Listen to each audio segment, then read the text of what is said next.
Welcome back. It's time to get a check of your weather with meteorologist Thomas Geboy. And Thomas, it's cold out there, but so far so good, not too crazy. Yeah, in northern Utah, things are nice and calm, but down in southern Utah, we do have at least a few showers around this morning. We talked about it last week, how we were going to feel the influence of a system across the state on Saturday with increased cloud coverage. We got a little bit more sunshine yesterday, but that low pressure is now moving its way through northern Arizona, and it's close enough to southern Utah to bring us isolated scattered showers, generally south of I-70, as most of these showers are going around that circulation, the counterclockwise flow, so most of these are actually working their way off to the north, but the chance at southwestern Utah will hold on through at least the next few hours.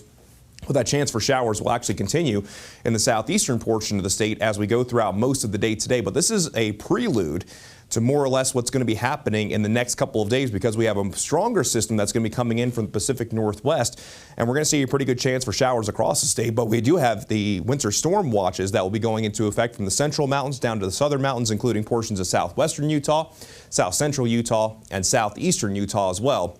So this will begin late tonight and will continue through Wednesday afternoon. In our central and southern mountains, we could pick up between 6 and 12 inches plus. Our southern valleys 1 to 4, and in the higher elevations in our southern valleys, we could actually pick up closer to 7 inches. And we're also going to see some pretty strong winds as well, between 45 and 55 miles per hour. In the meantime, though, things in St. George relatively calm. We'll hold on to that slight chance for mainly rain showers as we go throughout the next couple of hours in this afternoon in southwestern Utah. Mainly looking at partly cloudy to partly sunny skies, maybe a few showers in southwestern Utah in the high country. But here's the view from Ensign Peak looking down to the Salt Lake Valley.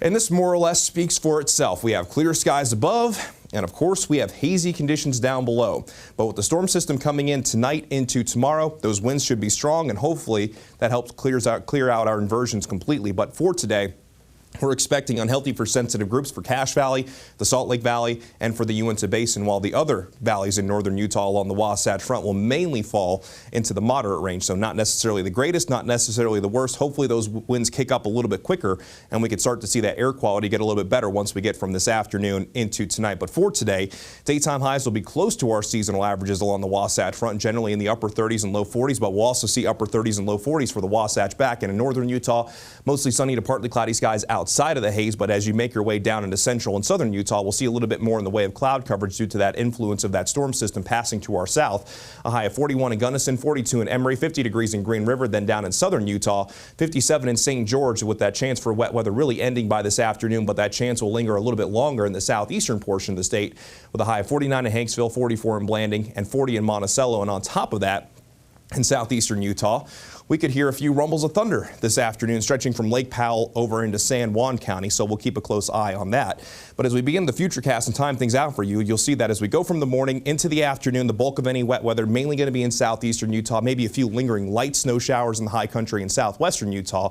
But as we get from this afternoon into tonight, then that next focus becomes our next storm system that's going to be moving in from our northwest. And during the overnight hours, this particular futurecast showing the chance for snow showers in northern Utah, including the Wasatch Front, could lead to a very slippery Tuesday morning commute as we begin our Valentine's Day. Then that best chance for wet weather during the first half of the day on Tuesday will be in northern Utah, and then we'll likely see scattered showers across the state once we get into Tuesday afternoon through Wednesday. And then on Wednesday, the bulk of any shower activity mainly going to be in the southern portion of the state. And when it comes to our snowfall totals, again, the mountains could do well. Even our northern mountains could pick up 4 inches plus, but again, our central and southern mountains likely going to do a little bit better. But valleys generally a trace to 3, benches 1 to 4, mountain valleys 2 to 6, and for most mountains between 4 and 12. But in isolated locations, we could pick up more or less. So it just depends on where that moisture really sets up. But for St. George, we'll have that slight chance early this morning, then a better chance for our Tuesday. And if the moisture and cold air holds on long enough, we actually could see maybe straight snow in St. George, but definitely looking at least a chance of rain tomorrow. Then as we get calmer conditions for the second half of the work week, as temperatures generally moderate into the weekend. Then along the Wasatch Front, low 40s for today, and hazy, the chance for snow showers for our Valentine's Day could lead to some slippery roads. A slight chance early on Wednesday, then dry conditions Thursday into Friday. Temperatures will warm back up into the lower 40s by Saturday into Sunday, before we could bring back another chance for some wet weather by the end of the upcoming weekend. But